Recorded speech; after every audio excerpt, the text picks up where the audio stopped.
Biografía de Ralph Waldo Emerson. Estados Unidos, 1803-1882.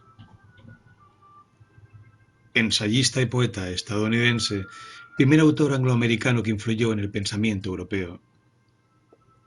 Nació en Boston el 25 de mayo de 1803. 7 antepasados fueron pastores de la iglesia y su padre, William Emerson, fue pastor de la Iglesia Unitaria de Boston. Se graduó en la Universidad de Harvard a los 18 años y dio clases en Boston durante los siguientes 3 años. Estudió teología en la Harvard Divinity School y en 1829 fue ordenado pastor siguiendo los pasos de su padre. Se casó con Ellen Tucker, que murió 17 meses después. En 1832 dimitió de su cargo pastoral tras declarar que había dejado de considerar la comunión como sacramento y no podía continuar administrándola. El día de Navidad de 1832 inició una gira por Europa.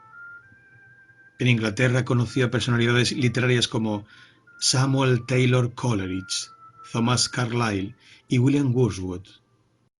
Su encuentro con Carlyle fue el comienzo de una larga amistad. Regresó en 1833 y se estableció en Concord, Massachusetts. Empezó a dar clases en la Universidad de Boston. Sus discursos sobre temas como filosofía de la historia, cultura humana, vida humana y la época actual estaban basados en material de sus diarios, publicados póstumamente de 1909 a 1914. Observaciones y notas que empezó a escribir cuando fue estudiante en Harvard. Su declaración de creyente más detallada la reservó para su primer libro publicado, Naturaleza, 1836, que aunque lo publicó anónimamente, enseguida se supo quién lo había escrito. En su momento, el libro no llamó mucho la atención, pero está considerado como su obra más original e importante, en la que brinda la esencia de su poética del trascendentalismo, que es una síntesis entre la religiosidad puritana y el idealismo romántico. El año siguiente aplicó estas ideas de los problemas culturales e intelectuales en su discurso.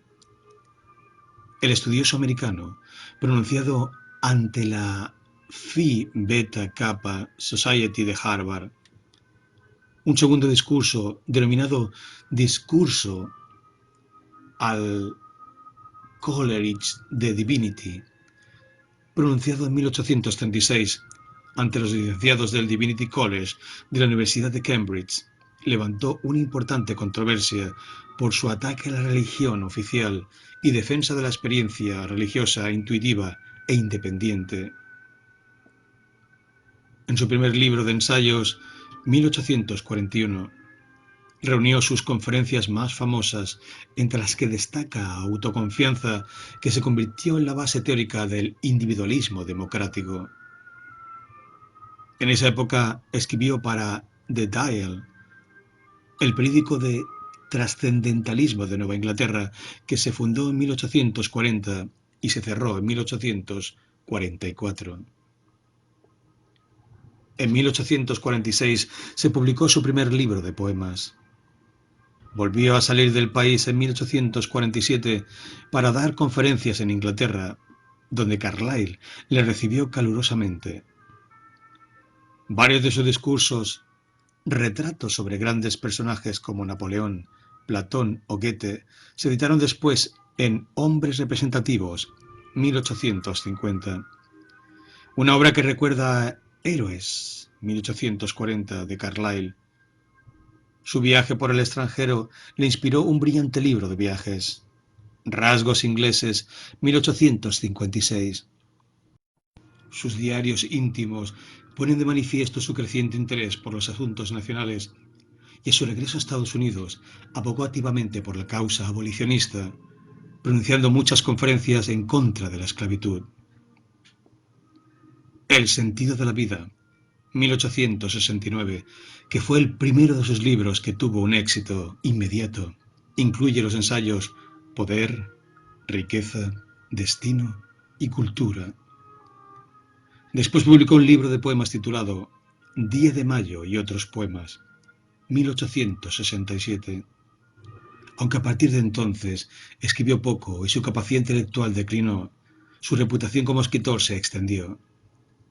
Sociedad y Soledad, 1870, también es una colección de conferencias, y en Parnaso, 1874, reunió sus poemas favoritos.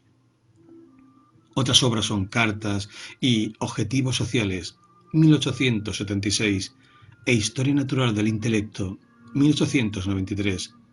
Murió en Concord el 27 de abril de 1882.